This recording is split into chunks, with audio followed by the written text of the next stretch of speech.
Au nom du Père et du Fils et du Saint-Esprit. Amen. Évangile de Jésus-Christ selon saint Jean. En ce temps-là, Jésus disait aux foules, « Moi, je suis le pain de la vie. Celui qui vient à moi n'aura jamais faim, celui qui croit en moi n'aura jamais soif. Mais je vous l'ai déjà dit, vous avez vu et pourtant vous ne croyez pas. Tous ceux que me donne le Père viendront jusqu'à moi, et celui qui vient à moi, je ne vais pas le jeter dehors, car je suis descendu du ciel pour faire non pas ma volonté, mais la volonté de celui qui m'a envoyé. Or, telle est la volonté de celui qui m'a envoyé, que je ne perde aucun de ceux qu'il m'a donnés, mais que je les ressuscite au dernier jour. Telle est la volonté de mon Père, que celui qui voit le Fils et croit en lui ait la vie éternelle, et moi je le ressusciterai au dernier jour. » Acclamons la parole de Dieu.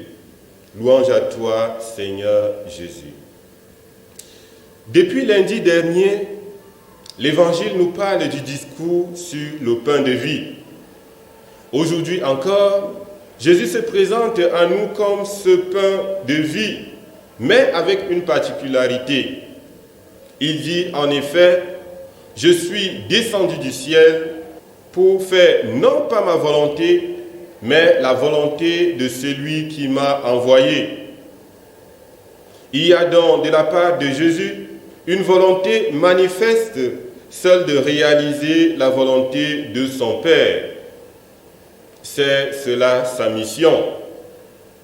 On pourrait alors se poser la question de savoir quelle est cette volonté de son Père.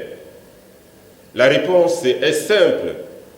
Jésus nous dit que celui qui voit le Fils et croit en lui a la vie éternelle et il le ressuscitera au dernier jour.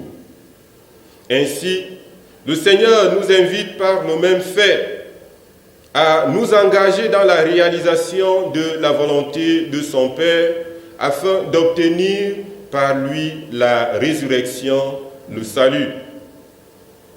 Nous comprenons alors que le pain qui est descendu du ciel a pour ultime objectif, cet objectif qui est de nous accorder le salut.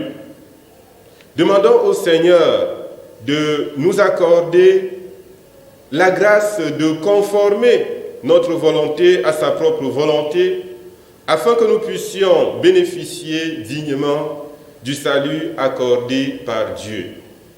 Loué soit Jésus-Christ à jamais.